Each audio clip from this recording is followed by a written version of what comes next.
Imagine this. You walk into a small bakery on an ordinary afternoon. You're broke, hungry, and desperate. You steal $9, just enough to buy a meal. Nobody is hurt. Nobody is threatened. It's a petty theft. But for that one decision, you are sentenced to life in prison. No second chances. No way out. This isn't fiction.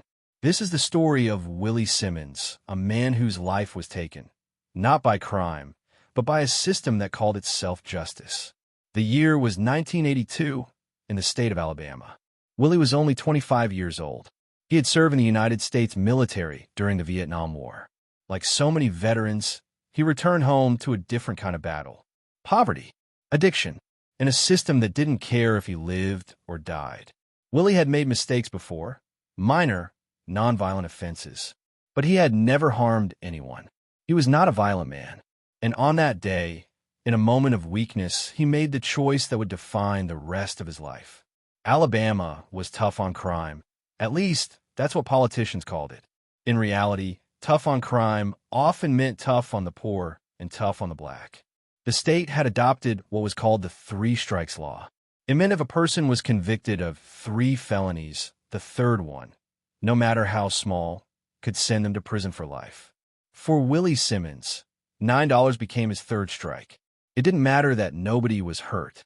It didn't matter that the amount stolen wouldn't even buy a meal for a family. The law was blind to reason, but not blind to punishment. At trial, Willie couldn't afford a real lawyer. He was represented by a court-appointed attorney who barely fought for him. The jury, made up of 12 strangers, didn't see him as a struggling veteran. They saw only a criminal. And in less than a day, Willie's fate was sealed. Life in prison, without the possibility of parole, for $9. And so began a new kind of life. A life lived behind concrete walls, iron bars, and razor wire. Days turned into weeks. Weeks into years. Willie watched the world change from the inside of the cell. The world outside saw the rise of the internet, cell phones, social media, but Willie saw none of it. Every day, he woke up on a thin prison mattress. Every day, he walked the same prison yard. Every day, he ate the same bland food under the same watchful eyes of guards. 30 years passed. 30 birthdays. 30 Christmases.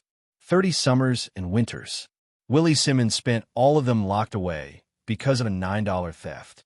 Murderers, rapists, corrupt politicians who stole millions.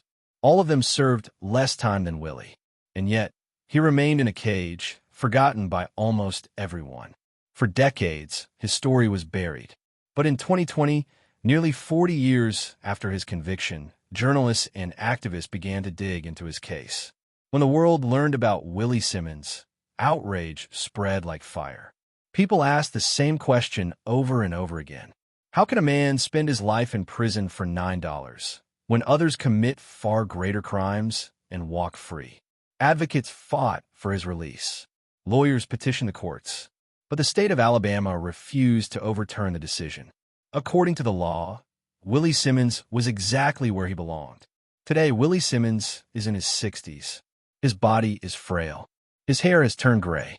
The young man who once made a terrible mistake has now become an old man, still paying the price. And the saddest part? He has accepted that he may never walk free again. Willie's case has become a symbol of a system that punishes poverty, a system that sees skin color before it sees humanity, and a system that calls itself justice, but often delivers the opposite. So I'll ask you, do you believe this is justice, or is it cruelty? Should a man lose his entire life for $9? Tell us what you think in the comments below. And if you believe stories like Willie's must be told, subscribe, because silence allows injustice to be forgotten. Together, we can make sure these stories live on.